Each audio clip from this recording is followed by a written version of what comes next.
TV9 বাংলায় আপনাদের স্বাগত। আজকে আমার সাথে প্রসেনজিৎ চট্টোপাধ্যায়। তোমার ইন্টারভিউ করতে পারাটাই আমাদের জন্য একটা সৌভাগ্য। আর এই বছরে প্রথম ছুটির যেটা মরশুম, সেখানে কাকাবাবু হয়ে তুমি আসছো। প্রথমে আমায় বলো যে যেসব স্কুলে তুমি যাচ্ছ, যেসব বাচ্চাদের সাথে তুমি ইন্টারঅ্যাক্ট করছো, তাদের মধ্যে এক্সাইটমেন্টটা কিরকম? না, আমি প্রথমেই বলি আমাদের কাকাবাবু সন্তু ফিরে আসছে আবার প্রায় 2-2.5-3 বছর পরে, এবং বছরের শুরুতেই এখনও শীতের মরশুম আছে। তারপরে সরস্বতী পুজোর দিন 23শে জানুয়ারি, এবং তারপর পরপর ছুটি, এবং বাচ্চাদের জন্যে আমরা এই ছবিটা করি না। এই ছবিটা আমরা আসলে কাকাবাবু তো শুধু বাচ্চাদের ছবি নয়, এটার একটা অদ্ভুত 3-4 জেনারেশন মিলে যারাই পড়েছেন, কাকাবাবু আসলে একটা বোধহয় ইমোশন বাঙালিদের কাছে। এবং আমি প্রতি বছর মানে ছবি রিলিজ করুক না করুক, এই ক্রিসমাস টু শীতকাল এটার মধ্যে বিশেষ করে প্রচুর অদ্ভুত অদ্ভুত মিষ্টি মিষ্টি জিনিস পাই। মানে কীরকম এক্সাম্পল দিচ্ছি, আসলে বোধহয় শীতকালের সময় অনেকেই যারা বাইরে থাকেন, বিশেষ করে এনআরআই, তারা আমাদের এই শহরে আসেন। আমার যে তোমরা দেখেছো আমার ডেস্কে একটা আঁকা আছে, আমি চিনতাম না কি এইটুকু একটা বাচ্চা। আমার অনেকক্ষণ ধরে আমার লোকরা এসে বলছে যে সিকিউরিটি যে বাইরে একদম মহিলা এবং এনআরআই, মানে আমি ভেতরে বসাও, তবে ওর ক্যাডবেরি ট্যাডবেরি দিলাম, ও আমাকে বসিয়ে পুরো কাকাবাবুর ইয়েতি অভিযানটা আঁকলো। ওটা আমার ডেস্কে রাখা আছে। এইবারে আমি দেখলাম ক্রিসমাসে সিয়াটেল থেকে আমাকে পাঠিয়েছে, আমার বোন সিয়াটেলে থাকে, ও দুটো বাচ্চা, একজন ছেলে মানে এইটুকু ছেলে, সে কাকাবাবুর সেজে ক্রিসমাস ট্রির পাশে দাঁড়িয়ে। এই গিফটগুলো না আমি সারা বছর ধরে একটু একটু করে পেতে থাকি। এবং ইন্টারেস্টিংলি যেটা, তারপর আমি ছবিটাতে আসছি, যে এখন কোথাও আমি গেলে, বিশেষ করে সোশ্যাল গ্যাদারিং যেখানে বাচ্চারা থাকে, ওইটা কিন্তু খুব মানে স্পন্টেনিয়াস একটা ছেড়েছে, যে অনেক বাচ্চা এসে জিজ্ঞেস করে তোমার কাজটা কোথায়। তাদের কাছে প্রসেনজিৎ নয়, তাদের কাছে আমি কাকাবাবু। এইটা বোধহয় গত 3টে ছবিতে এস্টাবলিশড হয়েছে, এবং আমরা সেই কাকাবাবু ব্র্যান্ড নিয়ে, সন্তুকে নিয়ে, এবং এর সঙ্গে আমাদের এবার জোজো অ্যাড হয়েছে, যেটা খুব মানুষ জোজোর সম্পর্কে একটা ভীষণ ভালোবাসা আছে চরিত্রটার সম্পর্কে। তো এবারে আমরা ফিরছি, এবং বাচ্চাদের যে আমি বলবো আমাদের যাত্রা শুভ হোকে পার্ট হচ্ছে এবার বাচ্চারা, এবং আমরা সবসময় তাই করি। এবার স্কুলগুলোতে ভিজিট করছি, স্কুলটা খুলে গেছে সরস্বতী পুজো, যে কাইন্ড অফ এক্সাইটমেন্ট আমি বাচ্চাদের মধ্যে দেখছি। মানে আমরা বলছি বড়দের না, আমি তো এত বছর কাজ করেছি, বড়দের যে হাউলিং, বড়দের যে এটা আমরা বুঝতে পারি, এবং এটাও বুঝতে পারি কোনটা সত্যি আর কোনটা মিথ্যে, এটা বোঝা যায় একটা হাতে বুঝতে পেরেছো? এদেরটা না, এটা তো একদম নিষ্পাপ শিশু, মানে একদম মানে এদের মধ্যে এদেরটা পুরো জেনুইন। এবং গতকালই আমি বলবো, বিশেষ করে I was not expecting this, যে একটি বাচ্চা মেয়ে এবং সোলো বাজাচ্ছে, আমাদের কি বলে ওটাকে বাজালো, স্যাক্সোফোন, এবং চিরদিনটা, and I was literally on tears. কারণ আমি জানি যে এই বাচ্চাটির মা তখন ওর বয়সে ছিল যখন আমার সঙ্গে রিলিজ করেছে। এই যে, এবং শুধু ও বাজালো না, আমি অদ্ভুত আরও বেশি আমি ইমোশনাল হয়ে গেলাম। ওরা যে মুহূর্তে শুরু করেছে পুরো ওদের সময়কার ছবি নয় এটা, ওদের যে হাউলিং, মানে একটা লাইন করে বাজাচ্ছে আর ওরা, সো এই যে রিলেট থাকা, এবং কাকাবাবুকে ওরা যেভাবে রিসিভ করেছে, এত মজা লাগছে এদের কাছে যেতে। এবং সত্যি কথা বলছি যে আমি নিজে মনে করি, যখন আমরা কাকাবাবু, এটা সবসময় হয়েছে, যখন সৃজিতও ডিরেক্ট করেছে, আমরা যখনই কাকাবাবু করতাম না, আমাদের এন্টার টিম, আমরা কিরকম একটা আসলে শৈশবটা ফিরে পাবো ওই সময়টুকুর জন্য। আমরা তো একটা অদ্ভুত জীবনের মধ্যে দিয়ে চলি প্রত্যেকে, আমাদের প্রত্যেকের স্ট্রাগল, আমাদের প্রত্যেকের নিজের আগে নিয়ে, এই একটা সময় কাকাবাবুর সময়, মানে ফিল্মটা বানানো এবং রিলিজ অবধি আমাদের না মনের মধ্যে একটা ওই শৈশবটা ফিরে আসে। That I really enjoy. এবার চন্দ্রাশিস ডিরেক্ট করেছে, আমি জানিও তোমার খুব স্নেহধন্য। আমি জিজ্ঞেস করতে চাই যে তুমি সৃজিতকে মিস করেছো কিনা শুটিং? অফকোর্স সৃজিতকে আমি মিস করেছি, কারণ আমি বারবার একটা জিনিস বলি, ঠিক আমার একটা কথা বোধহয় বহুবার উঠে এসছে, যে একটা প্রসেনজিৎ ছিলেন, সেই একটা প্রসেনজিৎ থেকে কোথাও একটা এই যে আর একটা যে প্রসেনজিৎ, আমি সবসময় বলি এটা জন্ম দিয়েছিলেন ঋতুপর্ণ ঘোষ, কিন্তু তাকে অদ্ভুতভাবে লালন পালন করেছে সৃজিত, কৌশিক, অতনু, মানে এই প্রজন্ম। আমারও ঠিক একই রকমভাবে মনে হয়েছে যে সৃজিত এখন অনেক ম্যাচিওর। এখন আমার এখনও মনে হচ্ছে ও প্রথমে রিফিউজ করেছিল। আমি যখন সুনীলদার বাড়ির থেকে নেমে এক্সাইটমেন্টে, তখন ওর এটা সেকেন্ড বা থার্ড ছবি, আমার তখন মনে হচ্ছিল এটা সৃজিত দারুণ করবে, ও কিন্তু ফার্স্টে ওদের অনেক পুরনো গল্প হবে এখনকার দিনে, এটা ঠিক। তারপরে যেরকম টিপিক্যাল সৃজিত 10 দিন মধ্যে বল তুমি কোথায়, আমি আসছি, ও লিখে ফেলেছে। এই যে ওই যে সৃজিতের যে ওই চার্জড, আমি মনে করেছি যে ও 3টে করে এই কাকাবাবু, সন্তু বা এই ব্র্যান্ডটাকেও দাঁড় করে দিয়েছে। আর সৃজিতেরও খুব কাছের এবং খুব প্রিয় পরিচালক আমাদের চন্দ্রাশিস, এবং আমার মনে হয় এই কাকাবাবুকে নিয়ে আবার 3-4টে যদি আমাকে করতে হয়, আর একজন পরিচালক দরকার, যে পরিচালক আবার একটু নতুনভাবে কাকাবাবুকে নিয়ে আসবে।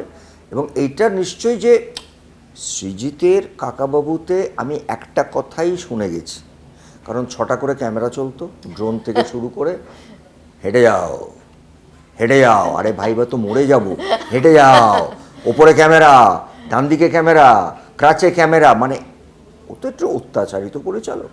কিন্তু অবশ্যই ও সৃজিত খুব যত্ন করে কাকাবাবুটাকে, আমি কি বলবো, ওর সুনীলদার লেখা, ওর পরিচালনায় কাকাবাবু আবার ফিরে এসছে। এবং আমি মনে করি একটা প্রজন্ম, যে ও তো একটা প্রজন্ম হয়ে গেছে, আর একটা প্রজন্ম কাকাবাবুটাকে আমি চাই যে এগিয়ে নিয়ে যাক।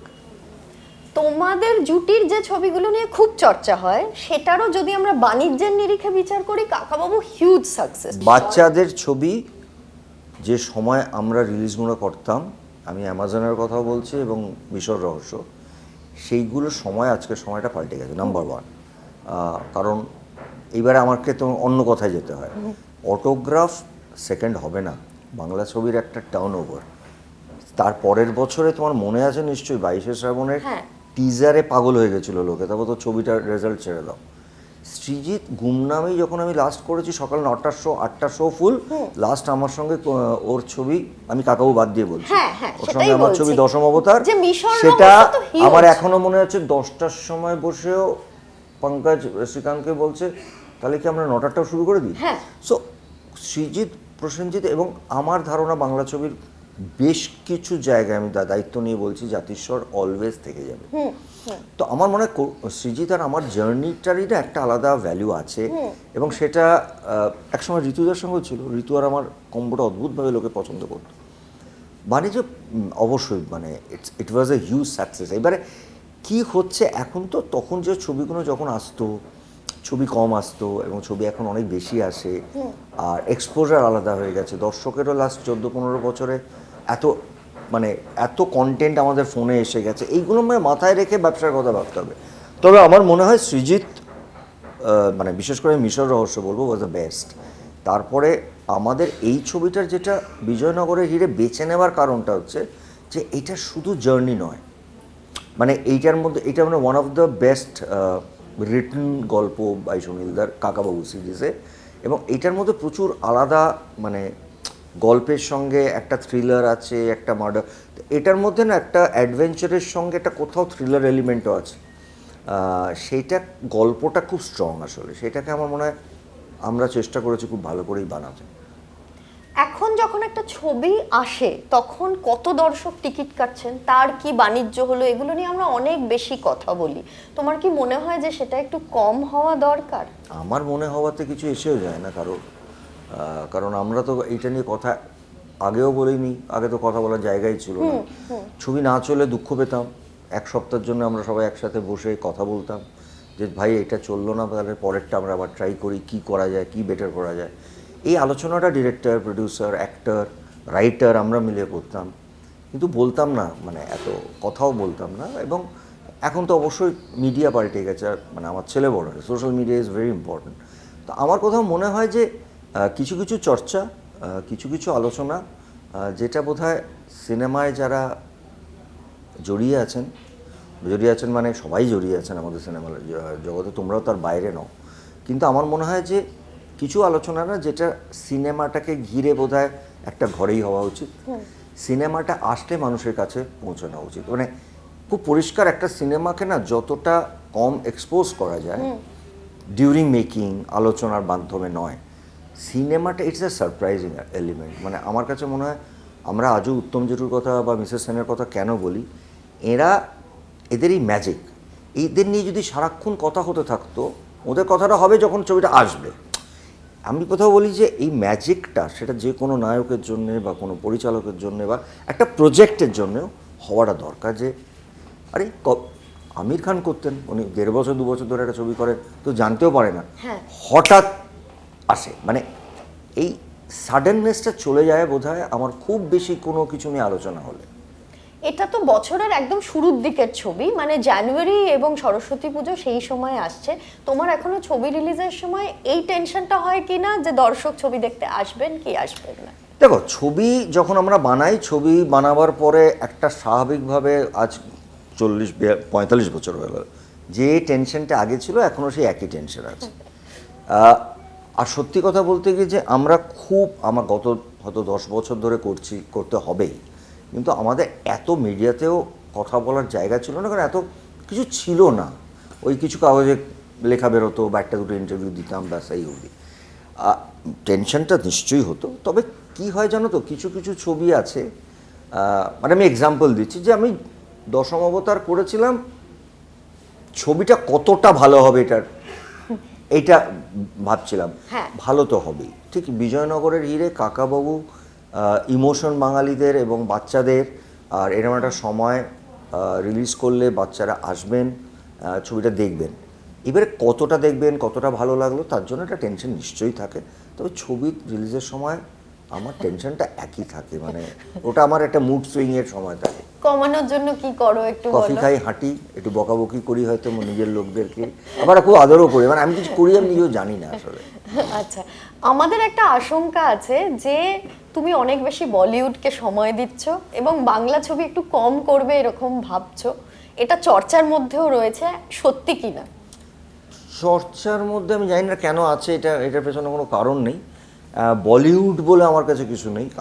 আমার দেখো, আমার বাংলাতে আমি বছরে নর্মালি, তোমরা যদি ভালো করে দেখো, 3টে খুব বেশি হলে ছবি করি, কখনো কখনো 2টোও করি। মানে আমি একটা লোক যে একটা সময় একই সময় জুবলি রিলিজ করেছে, তার 7 দিনের মধ্যে আমার একটা শেষ পাতা রিলিজ করেছে। আর আমি শেষ পাতার মতন ছবি করব, মানে ওটা আমাকে বাঁচিয়ে রাখে। হ্যাঁ। আবার আমি একটা প্রাক্তন করব, একটা 22শে শ্রাবণ করব, বা একটা, সেটাও আমি করব। কিন্তু আমার তো বছরে 3টে ছবি, এবার আমার 2টো ভালো কাজের পরে কিছু কাজের কথা ওখানে চলছে, আর ওখানে একটু সময় সাপেক্ষর ব্যাপার থাকে, অনেকটা সময় দিতে হয়, কারণ ওদের শুধুমাত্র সেটে গিয়ে শুটিং না, ওরা একটা বড় 3-4 মাসের একটা ওয়ার্কশপ চলে, এগুলো বিশাল, সেটার একটা সময় দিতে হয়। অ্যান্ড সেকেন্ডলি আমি এখানে থেকে বম্বেতে চলে গেছি, কথাটা বোধহয় জিজের মতন করে বোঝাচ্ছে, কিন্তু আমার প্রযোজক সংস্থাটা ভাস্বতী, আমি নিজেকে প্রযোজক হিসেবে দেখি না, কিন্তু আজকে প্রায় 400-র ওপরে ছবি করার পরে আমার মনে হচ্ছে যে আমার এই যে একটা টিম কাজ করে, এবং আমি যে বছরে 2টো বা 3টে ছবি করি, তার জন্য আমাকে খুব বেশি হলে সময় দিতে হয়। ধরে নিলাম আমি 40 দিন করে হলো 120 দিন, বাকি দিনগুলো আমি সিনেমার বাইরে কিছু করি না, আমার অন্য কিছু নেই। তা আমার সিনেমা হোক বা ধরো টেলিভিশনেরও আমার প্রোডাকশন চলে, যেগুলো আমার এই টিমটাকে তারা সাপোর্ট দেয়, এটা ব্যবসা। এই ছোট ব্যবসাটা আমি এখানেও করছি, বম্বেতেও করছি, এবার ব্যবসার জন্য আমাকে একটু সময় ওখানে দিতে হচ্ছে। আর কিন্তু টলিউড বাংলা ছেড়ে এটা তুমি প্লিজ সবাইকে বলে দাও, আমার বিহাফে তুই বলে দে, যে এই লোকটা জীবনের শেষ দিন অবধি বাংলাতেই থাকবে, বাংলাতেই রাজত্ব করবে। রাজাবাবু কিন্তু ইজ বর্ন ফর বাংলা। আমরা যেটা শুনছি যে তোমার ছেলে মিশুক বাংলা ছবির থেকে শুরু করবে, তুমি যদিও এটা তোমরা নিয়ে কিছু আশীর্বাদ করো, বলবে না। দেখো আশীর্বাদ করো যাতে ও বাংলা ছবিতে কাজ করতে পারে, কারণ আমার কাছে মনে হয়, দেখো কাজটা ও করবে, ওটাকে আমি পরিষ্কার আগেও বলেছি যে ওকে যদি কোনো প্রযোজক বা ভালো পরিচালক ওকে ব্রেক দেয়, সেটা ওর ক্রেডিট হবে। সেটা ও বাংলায় করুক, উড়িষ্যায় করুক, আসামে করুক, হিন্দিতে করুক, আমার কোনো সমস্যা নেই, ওর লড়াইটা ওকে লড়তে হবে। অ্যাজ এ বাবা আমি বলতে পারি, এই লোকটার কাছে যা, এটা গেলে ভালো শিখবি, এর কাছে গেলে হয়তো একটু ভালো ট্রেনিং পাবি, কারণ কম্পিটিশনটা আমাদের সময় থেকে এখন অনেক বেড়ে গেছে। আর ও যদি বাংলায় কাজ করে বাংলায় প্রতিষ্ঠিত হতে পারে, আমার থেকে খুশি কেউ হবে না। কিন্তু আমি সবথেকে আগে বলবো, বাংলাতে কাজ করতে গেলে একটা হেলদি পরিবেশ দরকার। সেই পরিবেশটা যদি ওদের জেনারেশনটা আরও আমাদের থেকে আরও বেশি সেন্সিটিভ, এই যাদেরকে আমরা এখন জেনজি ভাবি না, তারা ইমোশনালি অনেক বেশি আমাদের থেকে ইমোশনাল, আমাদের থেকে ওরা বেশি বোঝে, আমাদের থেকে ওরা ভালো। আমি কালকে দেখলাম একটা ইংলিশ মিডিয়াম স্কুলে গিয়ে আমার 70% বাচ্চা পায়ে হাত দিয়ে প্রণাম করেছে। What was that? আমরা, এবং তারা প্রায় ক্লাস 8, 9, 10-এর বাচ্চা। So how do we say that এই বাচ্চাগুলোর মধ্যে ওই সেন্সিবিলিটি বা ওইটা নেই? আমরা অনেক সময় এটা নিয়ে আলোচনা করি, উইচ ইজ রং। ওরা অনেক বেশি সেন্সিবল, ওরা না বুঝতে পারে যে এই মানুষটাকে এটা করা উচিত। এই জায়গাটা আমার মনে হয় যে আমাদের ইন্ডাস্ট্রি, বাংলা ইন্ডাস্ট্রি আমার কাছে একটা ফ্যামিলি, এবং আমার মনে হয় যে এই ফ্যামিলির একজন সদস্য যদি ও হতে পারে, কারণ ওর ঠাকুরদাও করেছেন, তার বাবাও করেছেন, তাহলে এটা আমার মনে হয় ব্লেসিং হবে। Let him fight his own war basically.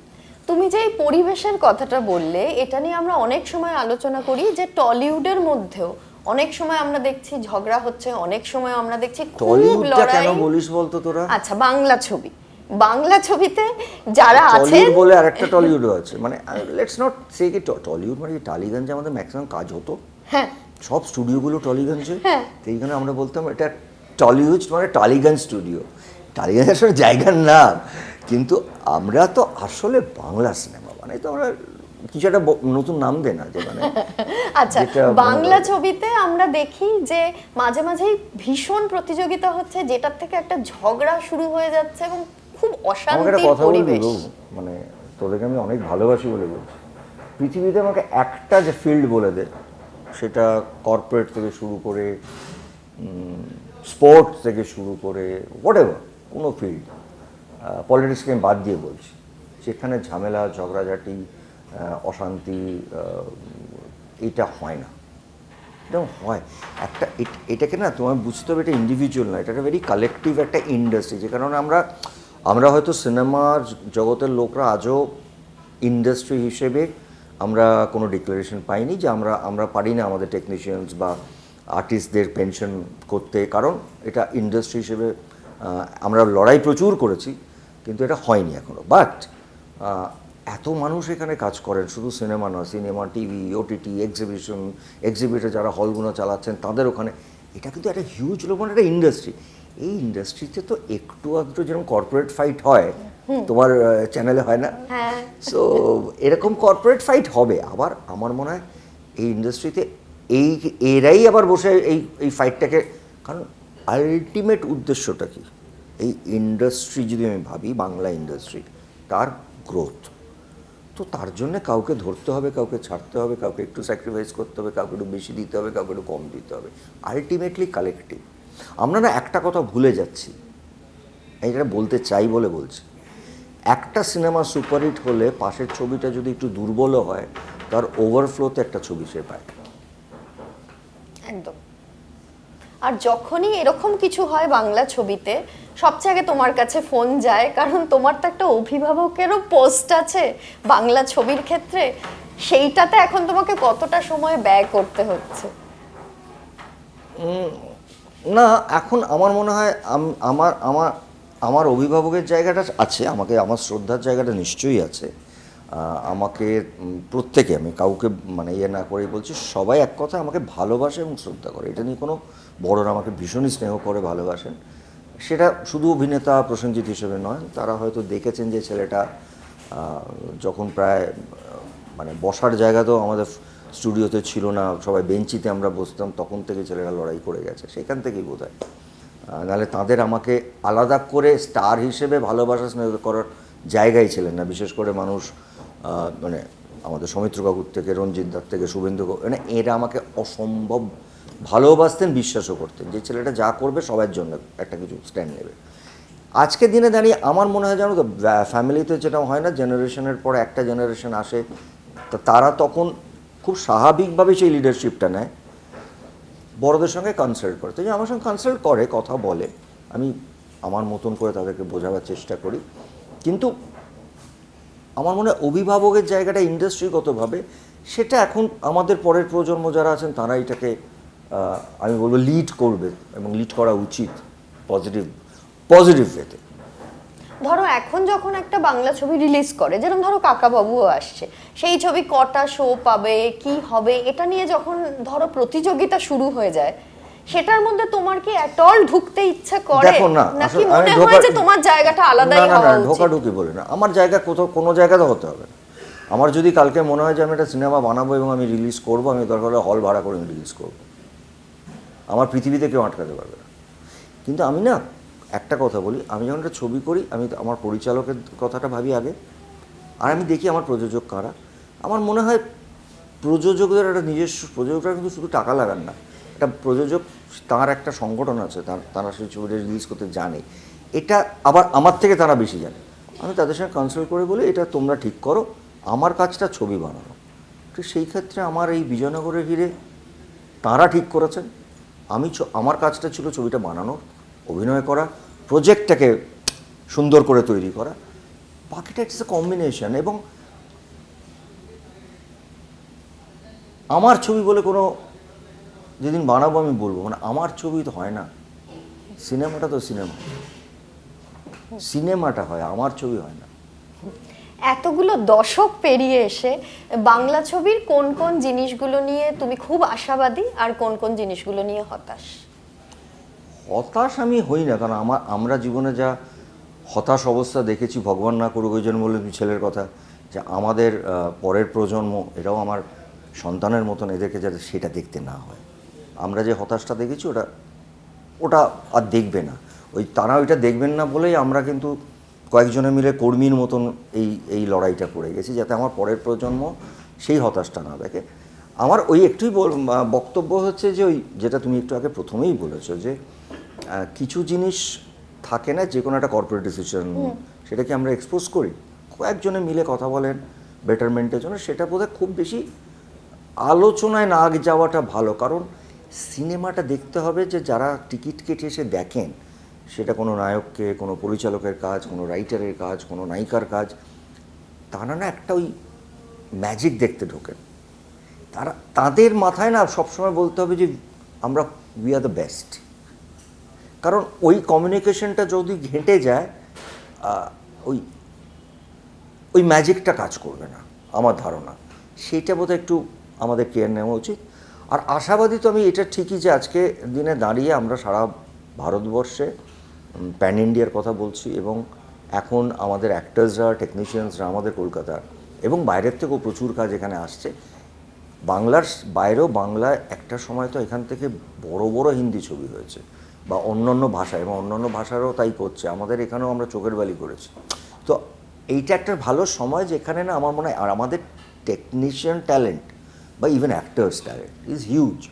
এইটাকে বোধহয় এখন খুব সঠিক সময়, যে আমরা যদি কাঁধে কাঁধ মিলিয়ে এটাকে মার্কেটিং করি এবং আমরা চেঁচিয়ে বলতে পারি উই আর দ্য বেস্ট, সেটা বোধহয় আমাদের আগামী 10 বছর ইন্ডাস্ট্রিটাকে একটা ভ্যালু অ্যাড করবে ইন টার্মস অফ ইকোনমি। আর মাঝে মাঝেই তো আমরা দেখি যে বাংলা ছবি নানা এবং খুব ভালো কথা যে সিনেমা হল বাড়ছে, প্রচুর সিঙ্গল থিয়েটার্স, আমরা খুব হতাশ ছিলাম। এখন কিন্তু অনেকে, বিশেষ করে SVF, আমাদের আর একটা আছে শতদ্বীপের যে আমি যে এই যে এরা কিন্তু প্রতিষ্ঠা শুরু করেছেন, সেটা ওই যে মানুষদের কাছে শুধু মাল্টিপ্লেক্সের অডিয়েন্স না, এইটা আমাদের খুব বোধহয় একটা কি বলবো পদক্ষেপ। এবং আমাদের প্রত্যেকেরই, ইন্ডাস্ট্রিতে যারা আমরা আছি তাদের প্রত্যেকেরই উচিত এইটার একটা স্টেক নিয়ে এটাকে বাড়ানো। এটা যত তাড়াতাড়ি বাড়বে, ব্যবসা তত ধাঁধা করে বেড়ে যাবে। মাঝে মাঝে টলিউড যখন নানা রকম লবিতে ভাগ হয়ে যায় আর খুব প্রকাশ্যে ঝগড়াঝাটি করে, তুমি বিরক্ত হয়ে যাও না? বিরক্ত হই না, কিন্তু প্রত্যেকটা লবি আমার সঙ্গে যোগাযোগ করে, এটাই একটা ভালো। তো আমি আসলে লবিতে বিশ্বাসই করিনি কোনোদিন, কখনো করি না। এটা লবি হয় না, হয়তো এটাকে আমি জানি না লবি কেন বলো, মানে কারোর সঙ্গে কারোর মতবিরোধ হয়। কিন্তু তুমি তো গভীর রাতে জেগে জেগে সবার সাথে ফোনে কথা বলো। একটা অ্যাওয়ার্ড নিতে আসবেন না, অভিমান ভাঙানোর জন্য পরিচালক ফোন করে বলে তুমি বললেও অ্যাওয়ার্ডটা নিতে আসবে। তো মান অভিমানটা হয়। আমার কাজটা হচ্ছে যদি সম্ভব হয় তাহলে মান অভিমানটাকে ভুলে আমরা একটা কনস্ট্রাকটিভ জায়গায় আসি, এটা বলা তারপরটা যায়। শেষ একটা প্রশ্ন আছে, কাকাবাবুর সাথে তোমার কি কি মিল? যে লেখাটা সুনীলদা লিখেছিলেন, তোমার পড়ে কি মনে হয় কোন কোন জায়গাগুলোয় মিল আছে? দেখো, কাকাবাবুর সঙ্গে আমার একটা বেসিক মিল আছে, একটা বেসিক, সেটা কিন্তু আমার ছোটোবেলার থেকেই, কিন্তু আরও with my age and experience আরও বেড়ে গেছে। কাকাবাবুর মনে যাই চলেন, মুখে একটা হাসি লেগে থাকে। হ্যাঁ, এটা কাকাবাবুর বিউটি। উনি কখনো বুঝতে দেবেন না তার মধ্যে কি টেনশন চলছে, তার মধ্যে কি তাকে পৌঁছাতে হবে, সে মরতেও পারে বাঁচতেও পারে, কিন্তু ঠোঁটের কোণে একটা হাসি আছে। তুমি দেখবে আমার সবসময় ঠোঁটের কোণে একটা হাসি থাকে, কারণ আমার ভেতরে কী চলছে সেটা আমি বাইরে এক্সপোজ করবো না, করি না, এটা একটা বেসিক মিল। আর জীবনে কাকাবাবু অনেকটা সময় প্রায় মৃত্যুর মুখোমুখি হয়ে ফিরে এসছেন, এটা হচ্ছে ওনার। আমার হয়তো সেটা হয়নি, কিন্তু আমার জীবনে, আমার কেরিয়ারে, আমার ব্যক্তিগত জীবনে আমি অনেক সময় একটা বলে না পাহাড়ের কোণায় এসে দাঁড়িয়েছি যেখানে মনে হচ্ছে আর কিছু নেই, সেখান থেকে হয়তো আমার মা বা ঈশ্বর এবং আমার বাংলার দর্শক তারা আমাকে ওখান থেকে আবার টেনে এনে বসিয়ে দিয়েছেন কোথাও, আবার আমি আমার যাত্রা শুরু করেছি। এটাও বারবার হয়েছে। এইটা তুমি বললে বলে আরেকটা প্রশ্ন আমার কেন? মাথায় এলো। ব্যক্তিগত জীবনটা বললে বলে আমি জুটিটা একটু জানতে চাই। দুটো জুটি আমরা দেখার জন্য সবসময় ওয়েট করে থাকি, একটা হচ্ছে প্রসেনজিৎ ঋতুপর্ণা কবে ফিরবে, আর একটা হচ্ছে দেবশ্রী প্রসেনজিৎ কবে ফিরবে। ভালো স্ক্রিপ্ট দিয়ে আমি দেখছি। ওকে, থ্যাংক ইউ সো মাচ।